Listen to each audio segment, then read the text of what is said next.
വളരെ പെട്ടെന്ന് തന്നെ ആർക്ക് വേണമെങ്കിലും ഉണ്ടാക്കാൻ പറ്റുന്ന ഒരു ടൈപ്പ് സാധനമാണ് നമ്മുടെ സ്വന്തം മുട്ട. ആ മുട്ട വെച്ചിട്ടുള്ള ഒരു സാധനമാണ് ഞാൻ നിങ്ങൾക്ക് ഇന്ന് പറഞ്ഞുതരാൻ പോകുന്നത്. അപ്പോൾ ആദ്യം തന്നെ മുട്ട പുഴുങ്ങാൻ വെക്കണം. മുട്ട പുഴുങ്ങാൻ വെക്കുന്ന സമയത്ത് ഇച്ചിരി ഉപ്പ് അതിലേക്ക് ഇട്ട് കൊടുക്കണം. അതെന്തിനാ അതിലേക്ക് ഉപ്പിട്ടത് എന്ന് നിങ്ങൾക്ക് അറിയാമോ? അറിയാമെങ്കിൽ ഒന്ന് കമന്റ് ചെയ്യുക. ബൈ ദ വേ, നമ്മൾ വിഷയത്തിൽ നിന്നും തെന്നി മാറിപ്പോയി.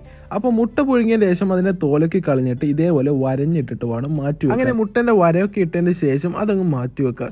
എന്നിട്ടൊരു പാൻ എടുത്ത് അതിലേക്ക് കുറച്ച് ഓയിൽ ഒഴിക്കുക. ഓയിൽ ചൂടായി വന്നാൽ അതിലേക്ക് കുറച്ച് കറിവേപ്പില, പിന്നെ കാശ്മീരി മുളക്, മഞ്ഞൾപ്പൊടി, കുറച്ച് ഗരം മസാല, ചിക്കൻ മസാല, ആവശ്യത്തിന് ഉപ്പും കുറച്ച് വെള്ളം കൂടി ഒഴിച്ചിട്ട് ചെറുതായി ഒന്ന് സോട്ട് ചെയ്തെടുക്കുക. ആ ഒരു മസാലയുടെ പച്ചമണമൊക്കെ പോകാൻ വേണ്ടിയിട്ട്. അങ്ങനെ ആ ഒരു മസാല ഒന്ന് കുറുകി വന്നതിന് ശേഷം നമ്മുടെ നേരത്തെ വരഞ്ഞ് മാറ്റി വെച്ച മുട്ട ഇതിലേക്ക് ഇട്ടിട്ട് നല്ലവണ്ണം ഒന്ന് മിക്സ് ചെയ്തെടുക്കുക.